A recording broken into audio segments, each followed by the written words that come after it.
and we're going to be looking at that, and I'm going to have to swallow it if you'll bear with me just a little bit here.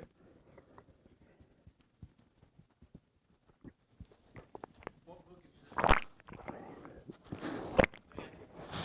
What book are we in right now? Oh, the revelation itself, the the word, the whole word, the revelation. Is it over here in this pile?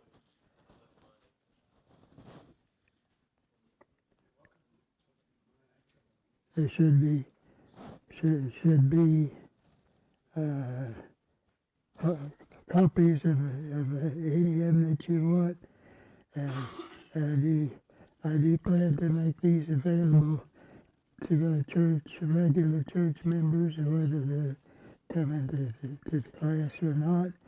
They're going to be available to anybody that wants one, and so that's where we are, and we'll be looking at that. So, we're looking at Revelation chapter 10, and let me get over here and see if I can get myself organized, and we'll go from there. Oh my, I don't know what's happened since I left this, but it looks totally different when I'm looking at it. Let's see what's going on here.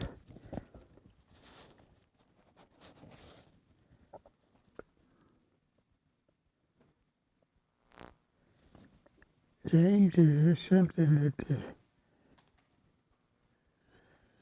that you had to start on that on the there's some strange things here. There we go. I got rid of it.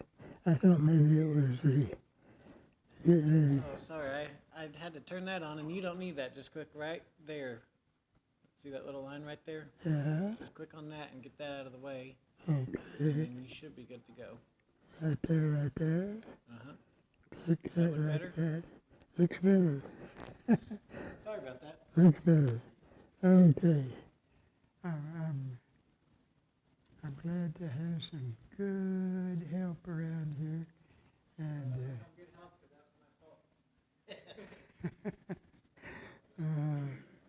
I'm glad we can laugh with each other, brothers and sisters in the Lord, and sometimes there are things to laugh about. Now, Revelation 10, verse 1,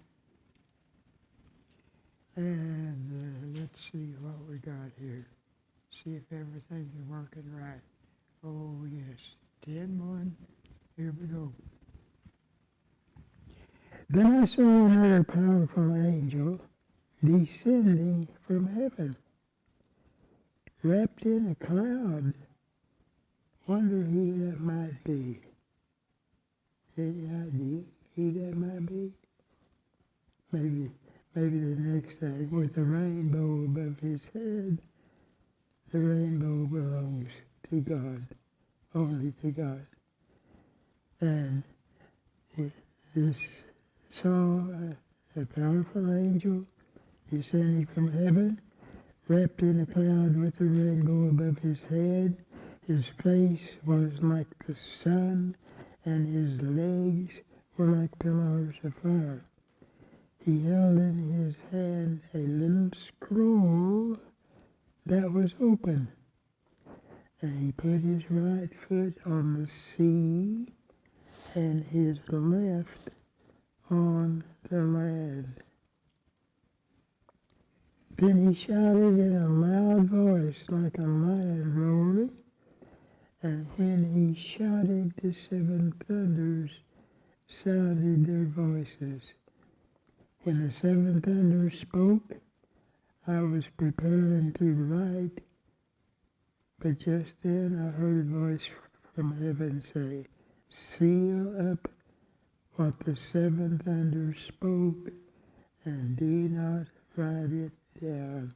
I wonder how many people have wondered about that. I have many times wondered about that, but it wasn't up for us to know just yet.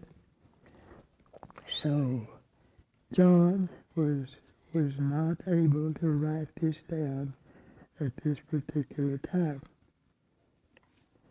Then the angel I saw standing on the sea and on the land raised his right hand to heaven and swore by the one who lives forever and ever, who created heaven and what is in it, and the earth and what is in it, and the sea and what is in it. There will be no more delay. But in the days when the seventh angel is about to blow his trumpet, the mystery of God is completed, just as he has proclaimed to his servants, the prophets. No more delay. We will know. Now notice, I want you, sometimes you have to pay very attention to what the words actually say. And that verse 7, but in the days when the seventh angel is about to blow his trumpet. In other words, the trumpet has not been blown, but he's getting ready to blow it. He said when he blows it, the mystery of God is completed. We will know the answers then that we've been wondering about for so many years, and we will have the answers at that point, and we will know what's going on. Then the voice that I heard from heaven spoke again to me, saying, Go and take the little book scroll, which is open on the hand of the angel who is standing on the sea and on the land. So I went up to the angel and asked him to give me the little book. And he said to me, Take it and eat it. It will embitter your stomach, though in your mouth it will be sweet as honey. So I took the little book from the angel's hand and ate and swallowed it. It was as sweet as honey in my mouth. But once I had swallowed it, my stomach was embittered. What's going on? He took the little book, he read it, he understood it, and when he understood what it said, it made his stomach embittered.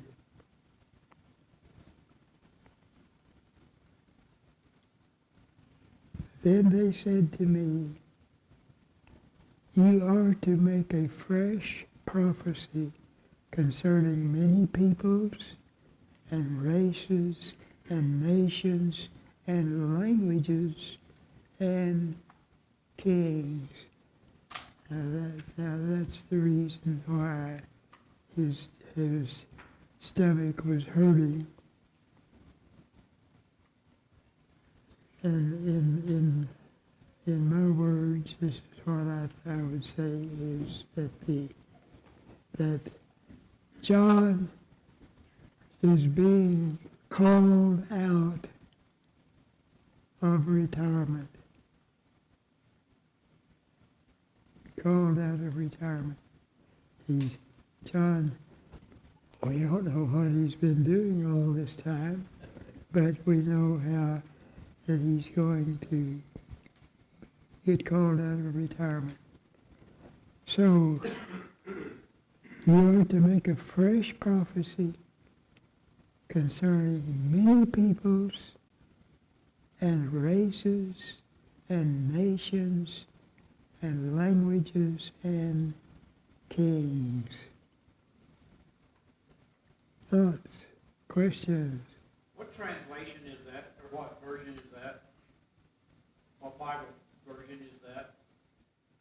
I think it was, let's see. I'm back up here till I find it. Net American Standard Version. 2.1. This is, yeah. I've never seen that translation, a fresh prophecy, before. So I Okay. was curious. That's different than This is it's a new one, and it is designed free to be used on the internet and so forth like that. And so that was not my favorite. I guess if I had a favorite one, it would be the New American Standard. It's where I usually what I've got. Okay, let's go ahead here. Now we're going into 11, chapter 11. My comment is here, we will follow the timeline of the two witnesses' ministry. Now, we know one of these ministries.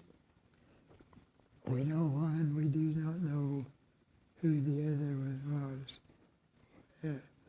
But they're going to we're going to follow the timeline as we watch this. Okay, verse 11:1. Then a measuring rod like a staff was given to me, and I was told, get up and measure the temple of God and the altar and the ones who worship there. But do not measure the outer courtyard of the temple.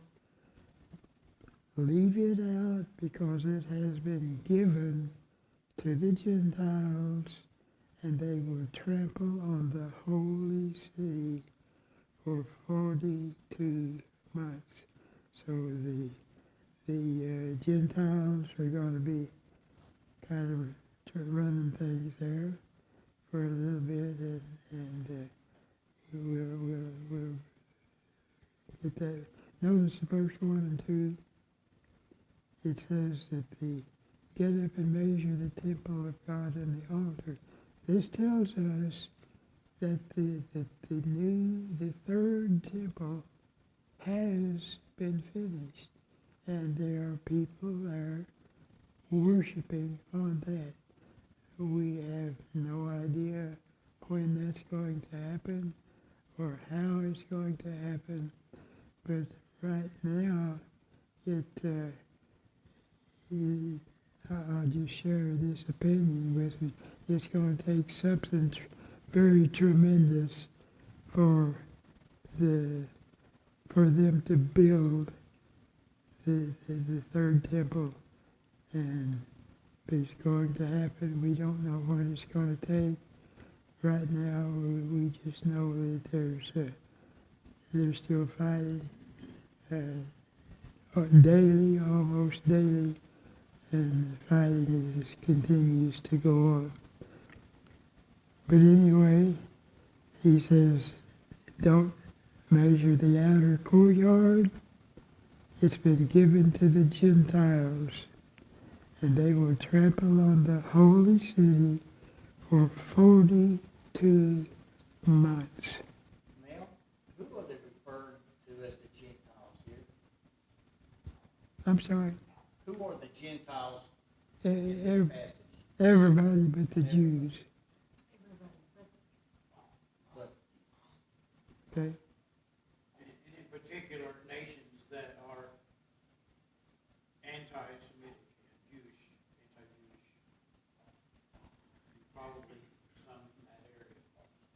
okay?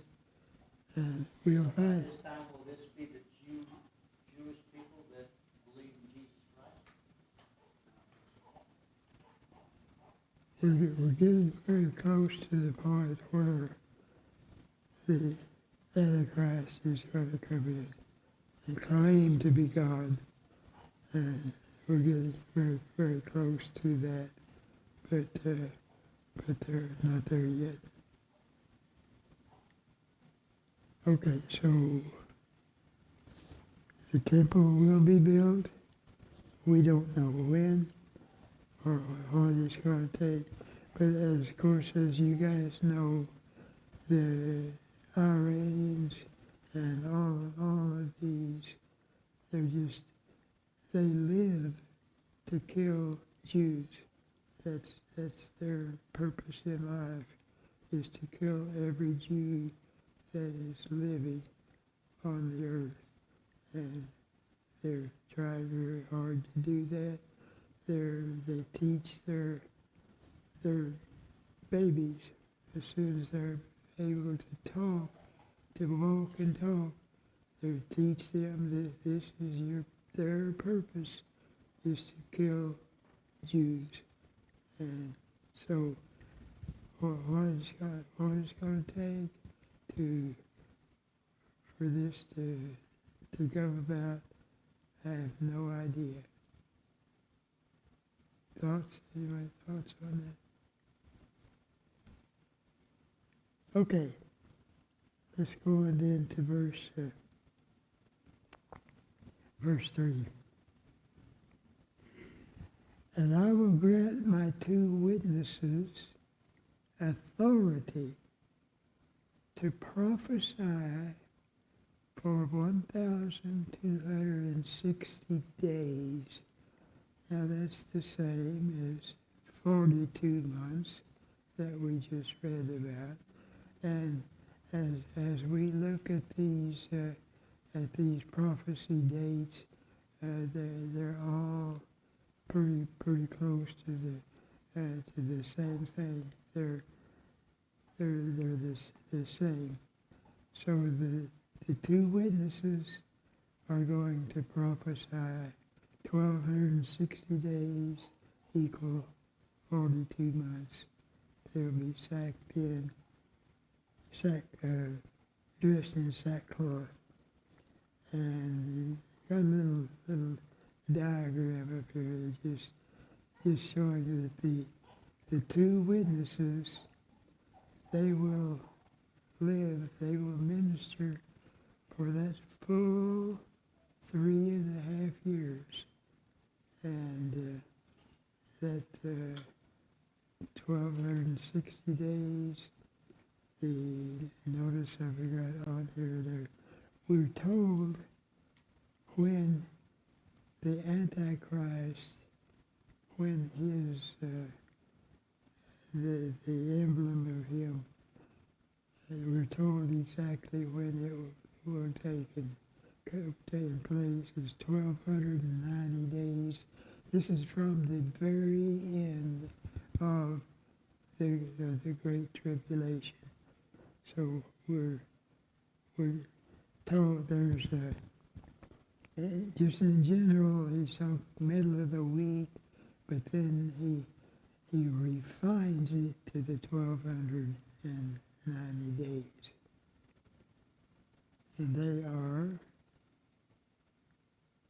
these are the 2 olive trees and the 2 lampstands that stand before the Lord of the earth.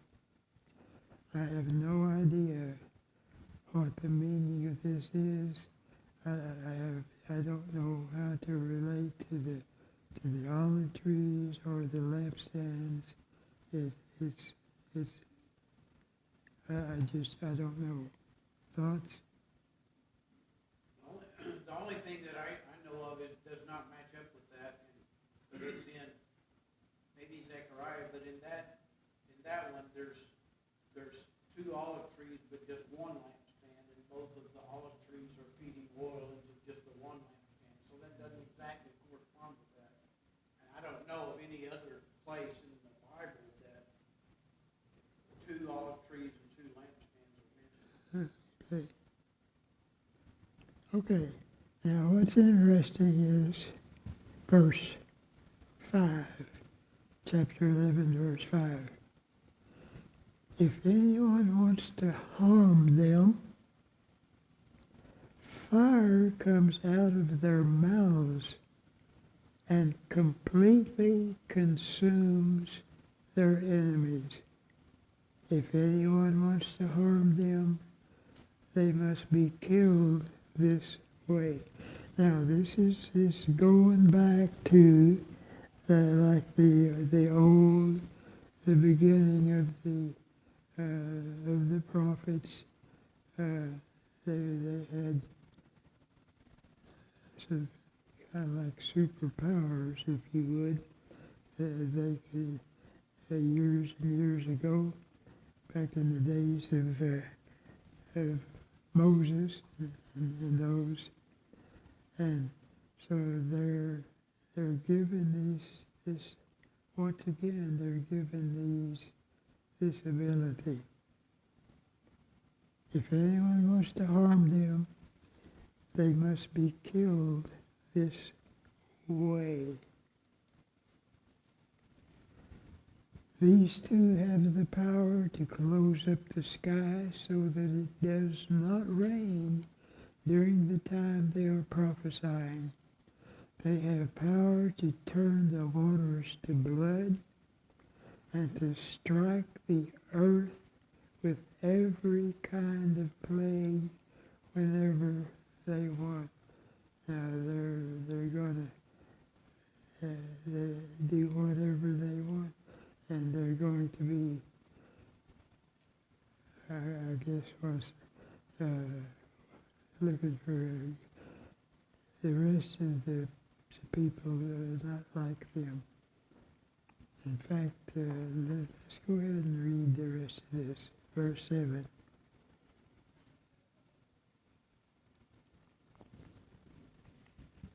When they have completed their testimony, the beast that comes up from the abyss will make war on them and conquer them and kill them. So they have been preaching, I call it preaching, for 3.5 years, and they've been creating all kinds of havoc.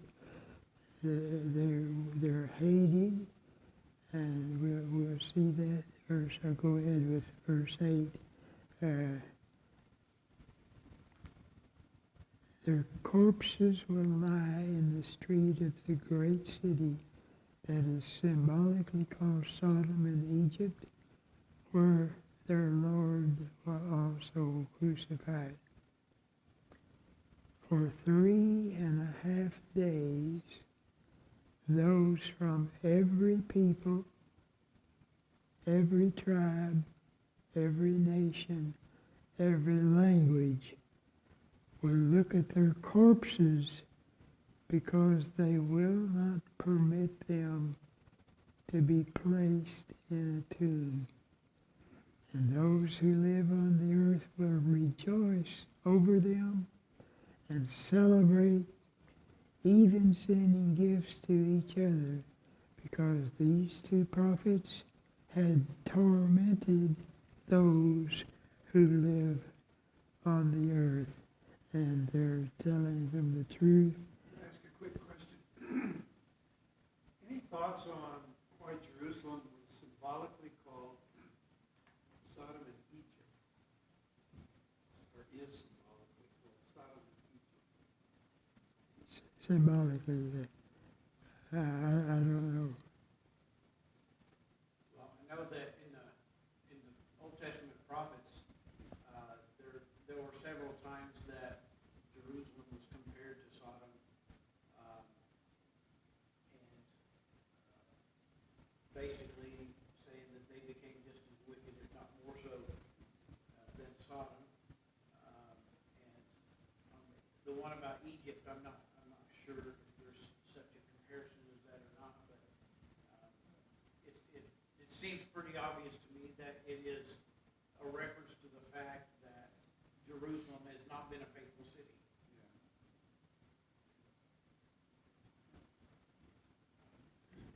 Okay, so the verse 11, we go ahead and read that. But after 3.5 days, a breath of life from God entered them, and they stood on their feet, and tremendous fear seized those who were watching them. Then they heard a loud voice from heaven saying to them, "Come up here." So the two prophets went up to heaven in a cloud while their enemies stared at them. So their ministry was 3.5 years, except for 3.5 days. And those last 3.5 days, they were laying dead in the streets because people, they would not permit them to be buried because they hated them so bad. And,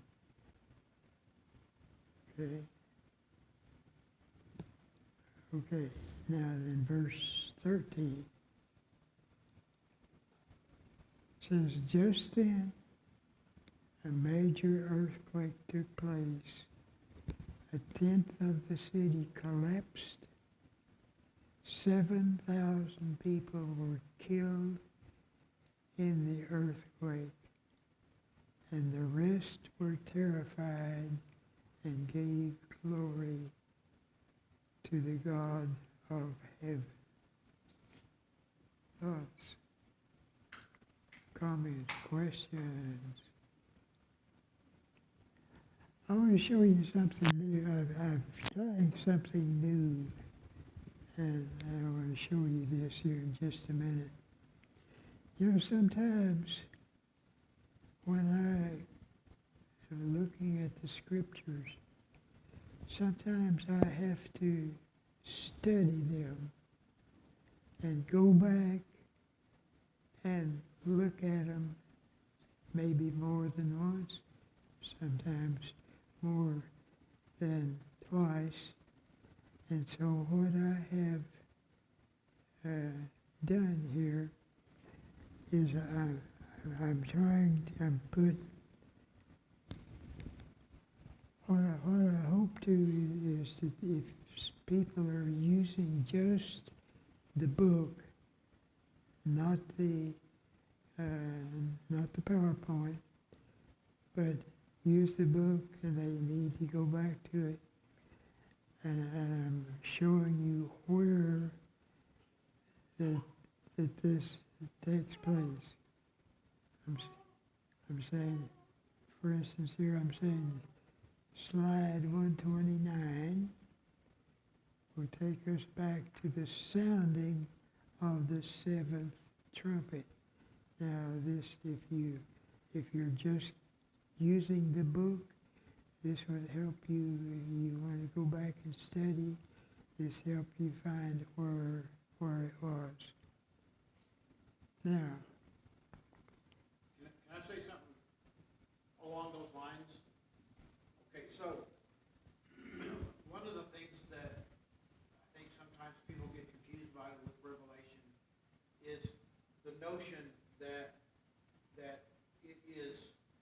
it's like a continuous story or a continuous narrative, when in truth, what it is many different visions that John was receiving.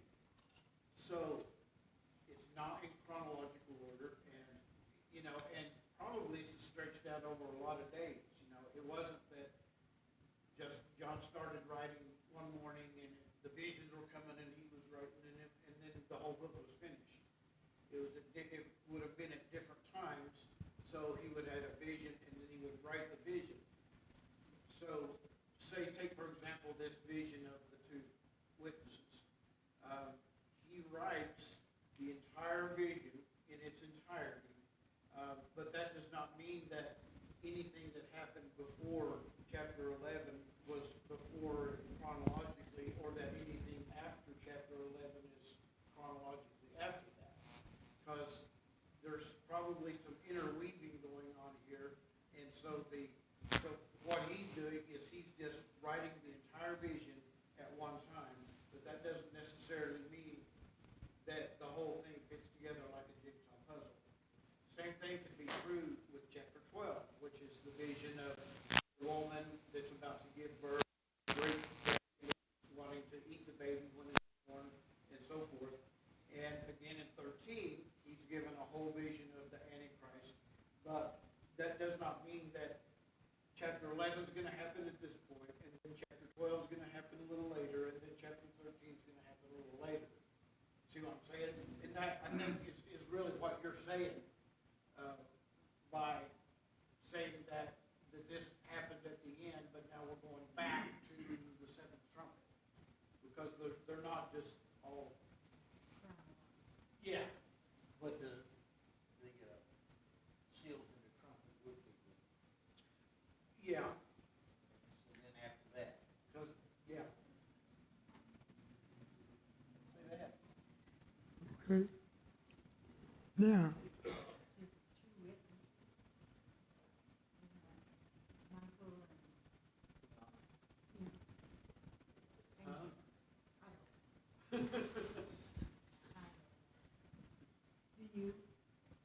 No, I've got a, I agree with Dad that John would be a likely candidate, Okay, but I don't think that can be proven beyond any doubt. The other one, you know, a lot of speculation, Moses, Elijah, blah, blah, blah. So, you don't think it'd be one of the ones he took up into heaven with him that didn't die? it could be. It could be that. Y'all asking about the two witnesses? Yeah. There's a reference there, it said that the lamps, two lampstands and the two olive trees that stand before the Lord of the whole earth. Now, the only two men in the Old Testament that made that claim of being someone who stands before the Lord of the whole earth were Elijah and Elisha. But that doesn't mean that necessarily that those two are the two witnesses. So, yeah, if he would have just let John write what those confounded things, he might have a little bit of this figured out.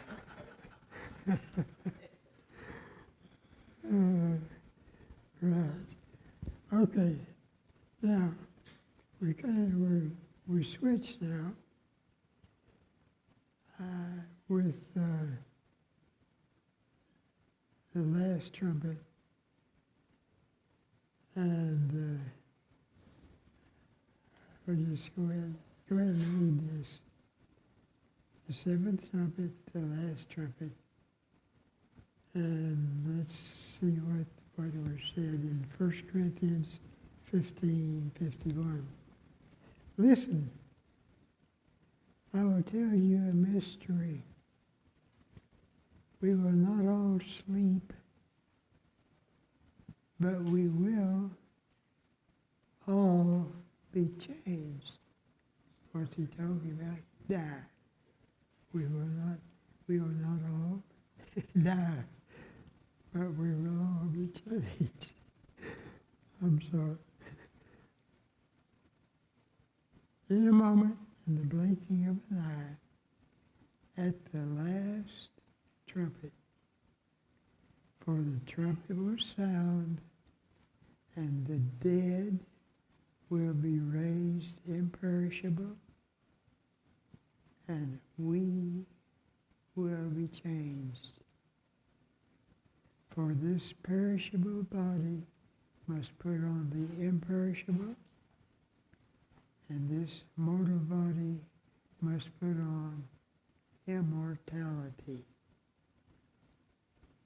Now, you're going to see the example of what I was talking about here in just a minute ago. Talk about this. I'll go ahead and show you this. And this verse Revelation 11:14. The second woe has come and gone. The third is coming quickly. Then the seventh angel blew his trumpet. Now, the book of Revelation does not show all of the details about the rapture. They're scattered through the other places. And what I wanted to do is to show you all of that. Let me, I'm kind of, how do I want to say this? The rapture, let me ask you a question. How many times is Jesus coming back to the earth?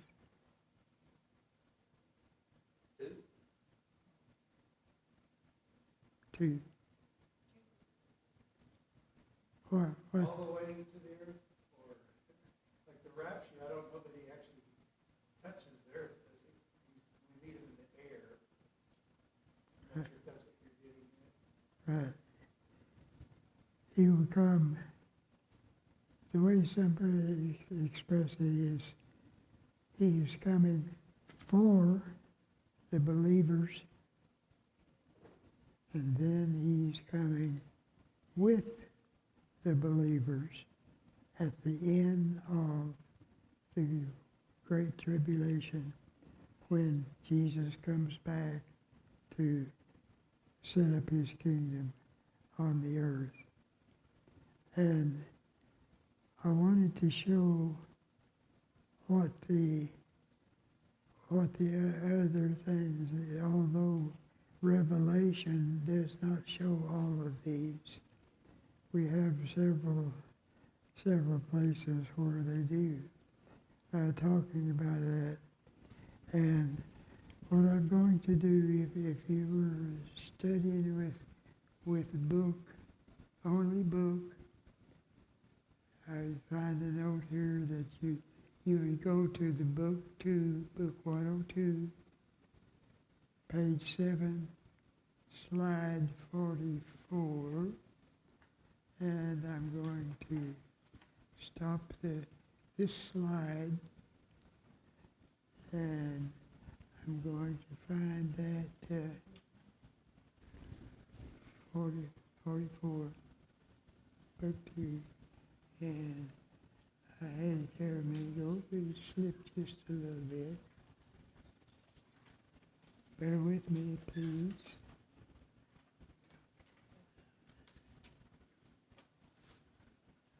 I'm bringing back to book 2, slide 44, and we're going to run the slideshow there.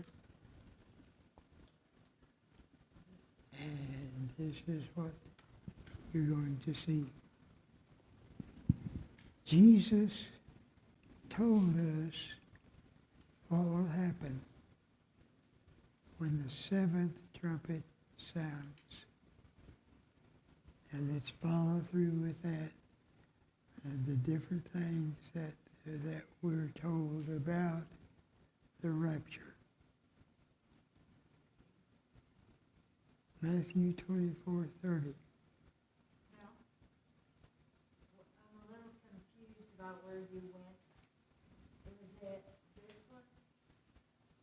Yeah, this one, Okay, he's on page 7, thank you. That, the that middle of the page. take care of that? That take care of it for you? Okay. And this Matthew 24:30 says, then the sign of the Son of Man will appear in heaven, and all the tribes of the earth will mourn. They they will see the Son of Man arriving on the clouds of heaven with power and great glory. And he will send his angels with a loud trumpet blast, and they will gather his elect from the four winds, from one wind of heaven to the other.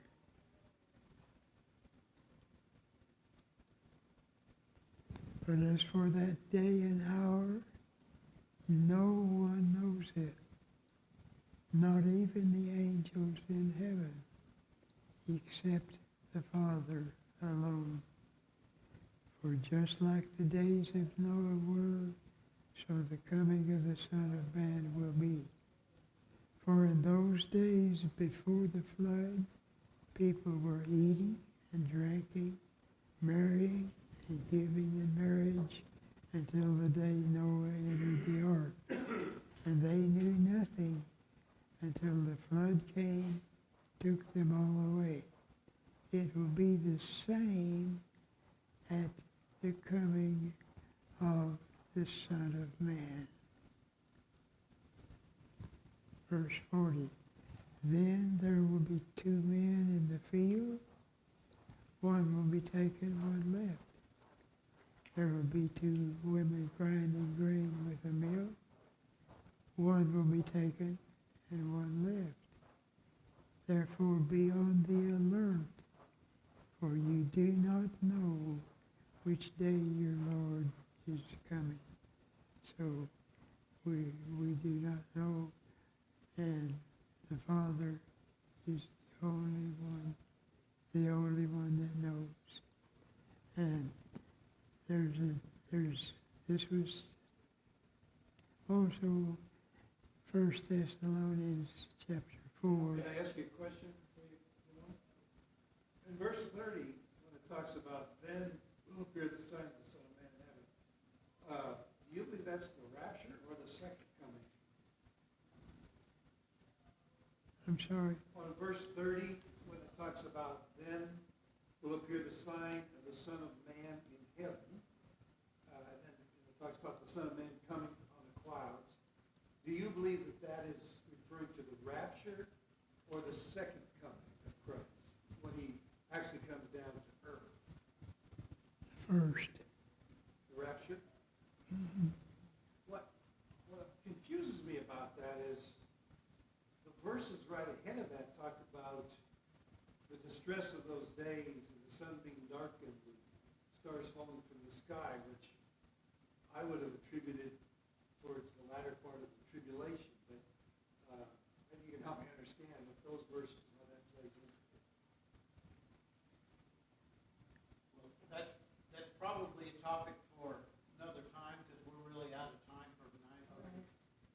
But I think it's the rapture, it's one thing. Okay, just wondering what your thoughts were. Thank you.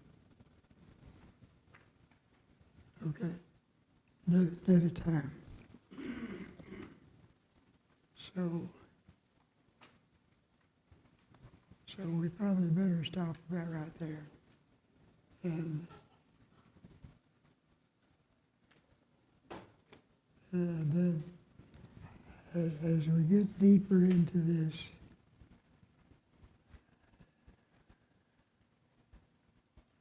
I think each week we're going to get a little deeper. For instance,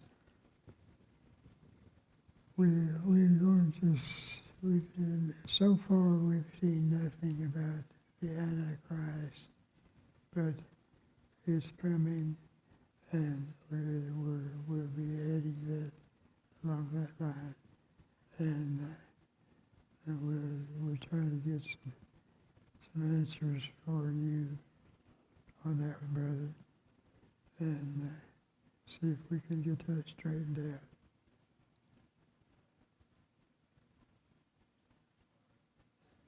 Thoughts?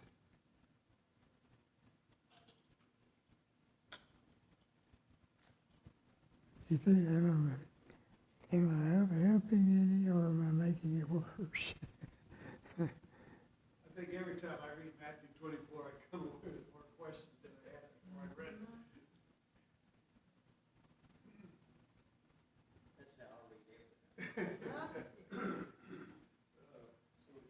talking about the timeline earlier.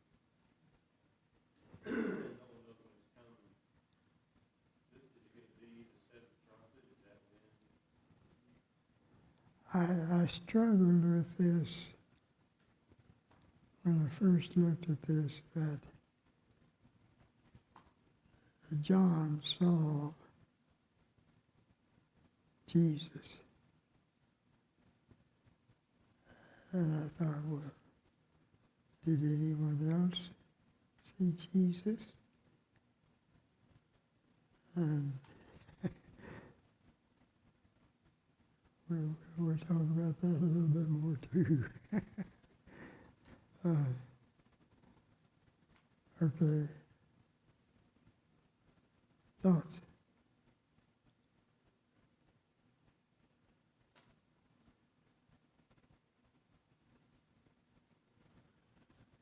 Okay. We'll get into that and see where we can go from there. But we'll be looking at all of the different things that are told about Jesus, about when he comes, and so we'll get into that. Okay.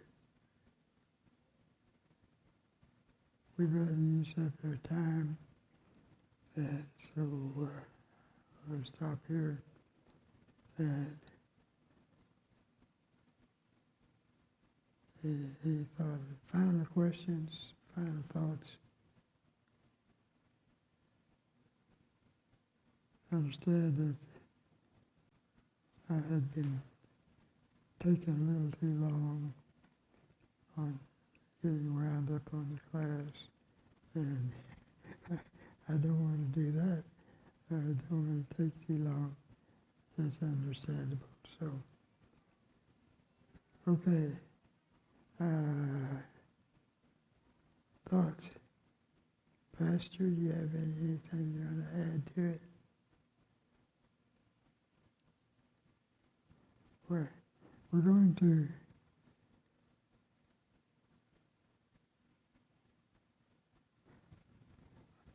go back to that Matthew 24, verse 30, and we'll see if we'll get that straightened out where we go. Okay. Anyone else? I think we're going to see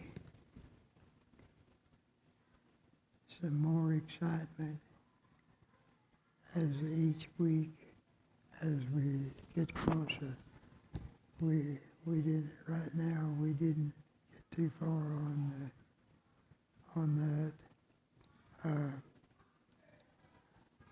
We need to probably go back in detail and look at the very beginning of what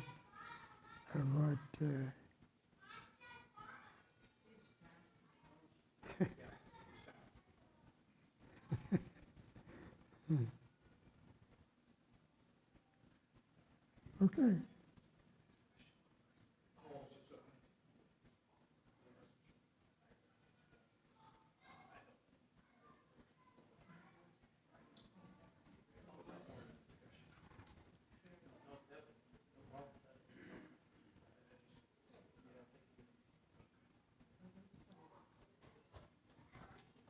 Okay, we'll get back into that and see if I can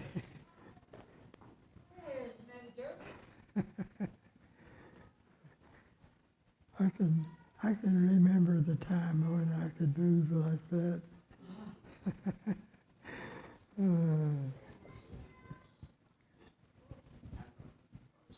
Okay, we're going we're going to close with prayer. And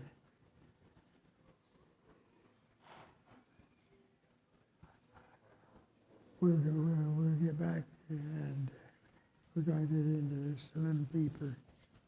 And I see I need to do some things.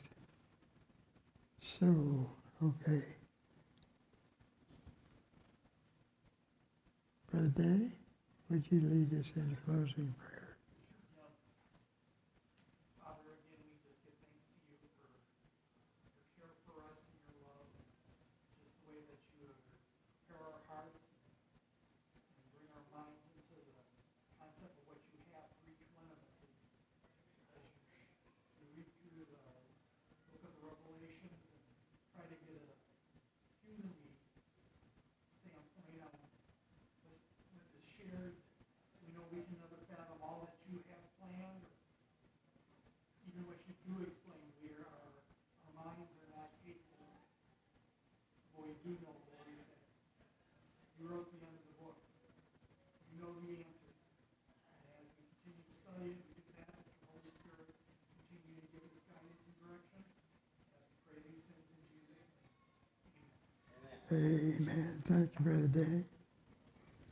Thank you all for being